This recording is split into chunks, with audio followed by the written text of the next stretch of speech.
Over the last 6 months and 10,000 kilometers, I've gotten to know this Subaru Outback in top spec touring guys very well. And in today's video, I'm going to tell you the things I've grown to love about the car and some other things I haven't liked quite so much. Now, 10,000 Ks is a long way to drive in one car, especially when we're jumping in a lot of other things from time to time. But I think I've had a bit of an easier time than a lot of my other colleagues in doing so.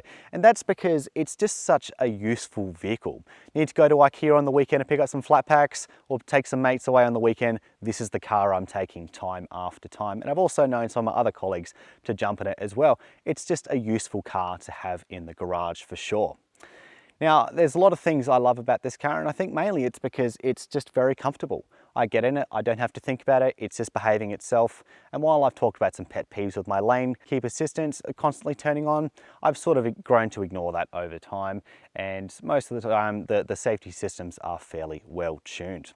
During my tenure with this car, I've also managed to do a little bit of off-roading here and there, just some light stuff which is well suited to the Outback. This includes things like going on the beach and some light trails up in the Blue Mountains on the weekends. And here again, I think I've found the Outback to be quite useful in these situations, just offering a little bit more versatility than lowered vehicles like a station wagon or a sedan or a hatch, but doesn't quite have the same compromise of the high center of gravity that comes with an SUV. Yes, a little bit more wayward, but in general, it feels a bit more controlled, a bit more bogged down, and I've really just enjoyed it in those situations. Now, it hasn't been all good, however. Early on in my time with the Outback, we had an issue with the AEB system, and Deputy Editor Nathan Ponchard was driving along and all of a sudden the AEB just activated for no reason, and we were extremely confused. That was until Subaru Australia issued a recall for the issue of which this car was affected.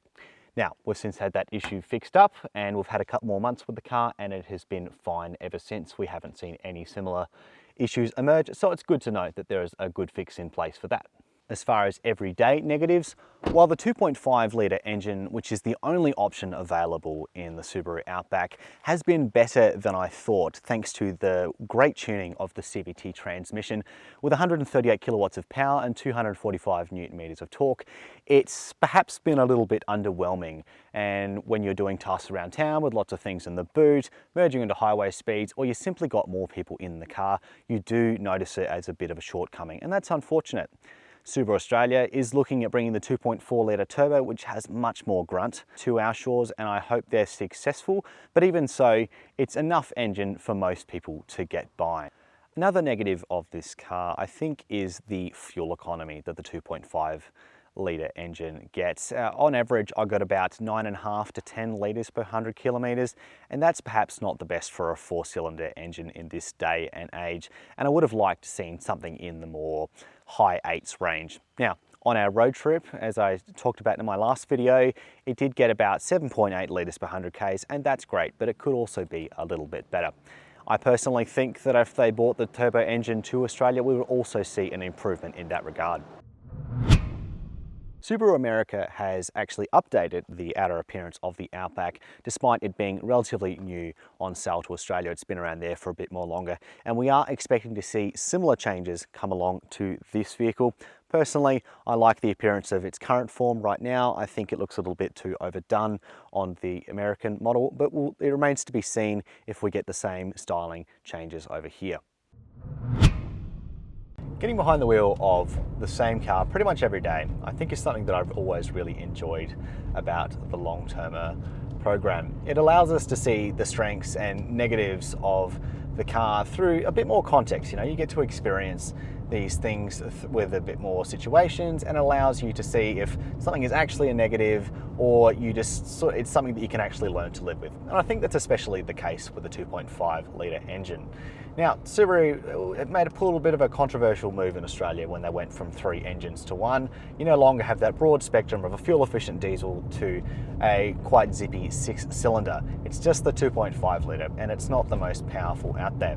Now, it would be great to see the 2.4 litre turbo from the States in Australia, just for a little bit more punch. I think it would make driving the Outback a little bit more enjoyable at times, pulling onto the highway on ramps, just all that sorts of stuff that you will be doing all the time in this sort of vehicle. It'd also be great to see a hybrid option in this car. My goodness sake, it's already in the Forester I don't see why we can't have it in the Outback as well, just to give it a little bit more fuel efficiency here and there. I think the same can also be said for the safety systems in this car. Initially, I was a bit annoyed with the lane keep assist system, which insisted on turning on every single time you get in the car, as does the stop start, but these are things I've kind of gotten used to over time. The lane keep assist is not too intrusive, truth be told, and when you go into the country where these things are a bit more of an issue, it does let you have a bit more flexibility. And the adaptive cruise control, I think, is really commendable in this car. It's one thing to have a feature, it's quite another for it to work properly. And in the insanely dense Sydney traffic, which I often drive through, it's so great just to let the car do its thing. It drives, it steers, and it just gives you a bit more peace of mind. And I think at the end of a long working day, it's a fantastic feature to have up your sleeve. In general though, I've really enjoyed my time behind the wheel of the Outback. Look, if I've had one clear takeaway in my 6 months with the Subaru Outback, it's the fact that this is not a car that excels in any one particular discipline. It's not the fastest, it doesn't have the best body control, and it doesn't have the best tech. But what it is it's a great all-round vehicle. It's incredibly useful, and it's at least pretty good at everything you need it to do. And I think in a vehicle that actually sits in your driveway every day, that's a really good attribute to have. It's also worth pointing out that this is a pretty good value car. Even now, it's at $48,990 now that they've had the 2022 update. I still think this is a great value vehicle. And this is also an incredibly safe car. And as a person who's about to become a father, I find that a very attractive feature.